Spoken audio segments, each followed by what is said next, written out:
Gonna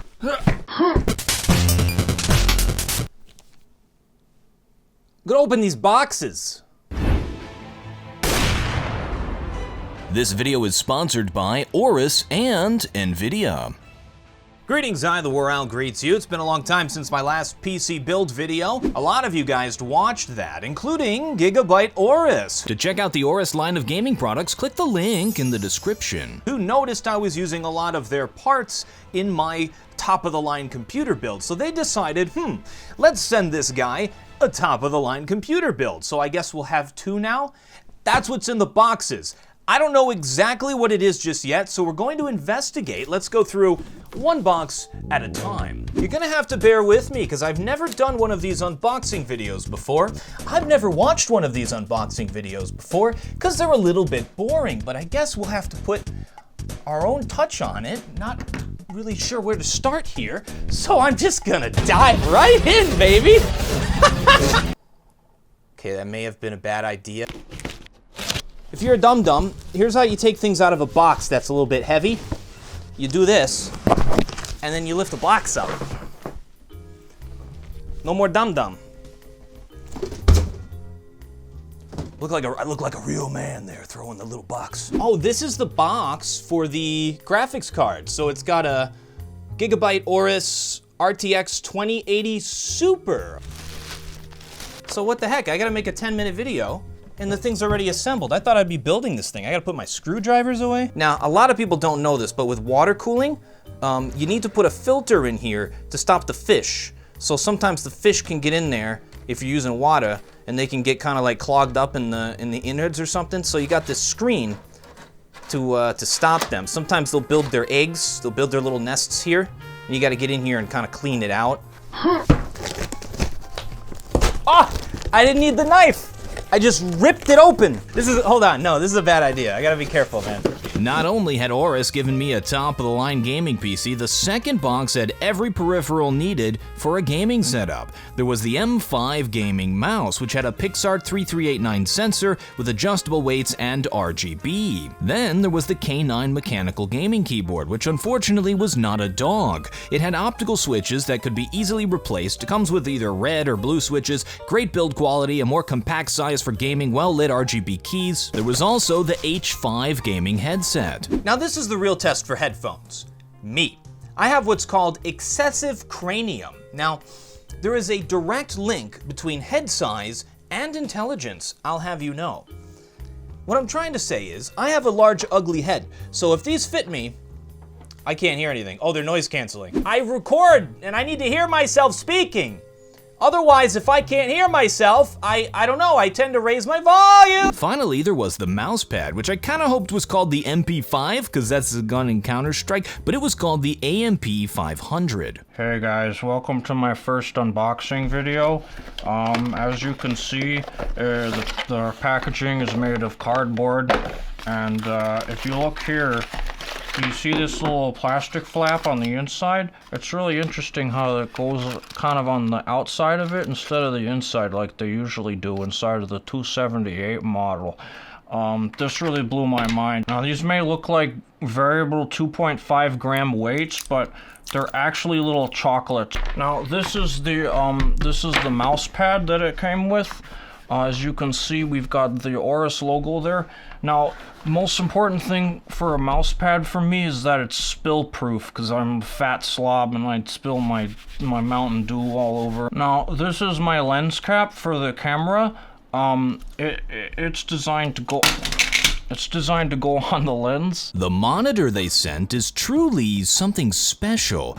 The F127QP is quite possibly one of the best 2K gaming monitors on the market right now. It runs at a 165Hz refresh rate with a 1 millisecond response time and a 10-bit IPS panel, which is a technical triumph. That means it's the best of both worlds, visual quality and speed for gaming. Most importantly, AORUS sent me a computer computer that can actually utilize this monitor to its full potential. An NVIDIA GeForce RTX 2080 Super paired with an i9-9900K, which is pretty much the best consumer processor on the market right now for single-core gaming. It's an unholy combination. They've also included 16 gigs of their own high-speed RAM, their own M.2 NVMe solid-state drive, which after using for over half a year now, I highly recommend getting M.2 NVMe. It's like reading and writing is pretty much non-existent. All of this performance, all of this power, to play Counter-Strike on 4.3 stretched at low graphics settings. I'm like an old man that inherited a Ferrari, but only drives it to church every Sunday and doesn't know how to use a stick shift. All right, let's see what we got here with the new computer. We'll go into Google Chrome and see.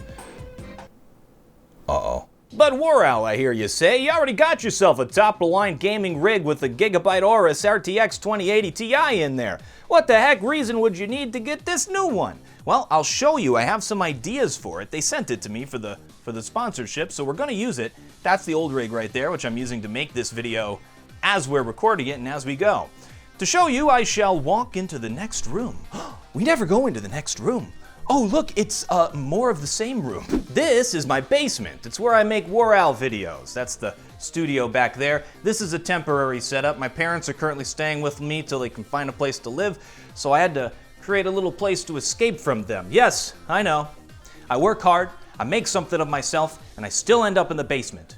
It is the plight of my generation. So I want to turn this big open area here with the green screen into a VR space. So it's big enough to be like a full moving VR area. I want to set up the new computer with a little desk here as like a dedicated gaming PC that's hooked up to the VR setup so I can record quickly, can have lights set up in the kitchen area here. But what's this? There's one more door here, one more room. What secrets may it hold? What secrets does it hide? Now, this is where I want to set up like a home theater style setup so I can record watching things on a projector, playing any sort of console things I want to do. Everything of that will happen in this room. But currently, it's where I have to store all my parents' junk until I can get them the heck out of here. Now it's time to do my favorite thing, play the video game. Most professional players are gonna play on 1024-768 with either stretched or black bars. I have all of the graphics settings set to the highest, pretty much the highest possible for the game, and look at those frames! They go above 700 frames per second as I'm walking around the map. Now this is a 128 tick server. I'm actually playing online, and you can see how these frames are just out of control, baby! You're looking at your screen, you're thinking, oh, he turned it on 1080p. Look how cool and smooth and awesome it is, and his FPS is still over 400, 500, around that level. This is actually not 1080p, my friends, even though it looks beautiful on your screen. The video's in 1080p, this is 2K. So the game can actually run on 2K. It looks so smooth. I bet I could actually see heads a lot better. Now, I don't know if playing the game in 2K makes sense. I've never tried it before.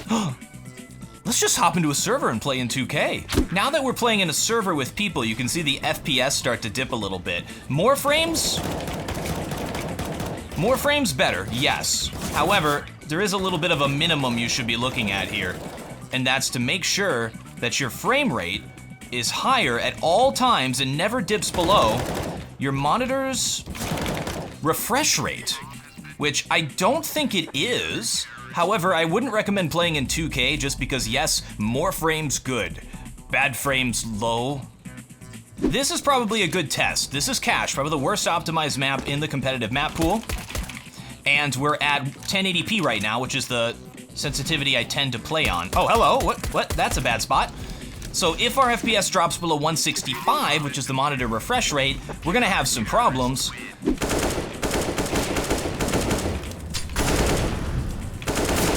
This is too easy, man. We need to get into a global game. However, I played one game and it took away my global. Because Counter-Strike's broken? You got Mike? Damn, it's really you. Yeah, it's me. I'm me. Isn't that great? Incendiary. Whoa, you sent that dude flying! Did you see that? Yeah, I saw that. In Counter-Strike, higher frames means higher performance in game, but Counter-Strike ain't got no ray tracing. So we gotta show off the RTX, we gotta show off the graphics card. So they want a part 2 to this video where we're gonna go play a game that has ray tracing. I'm not gonna let you know what it is just yet.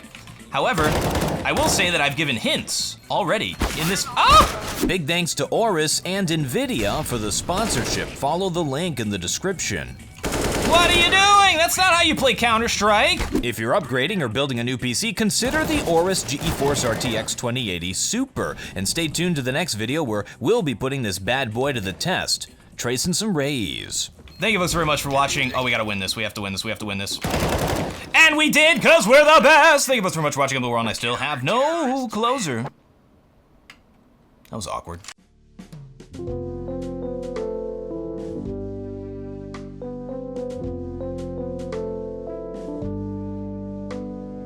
I just ripped it open.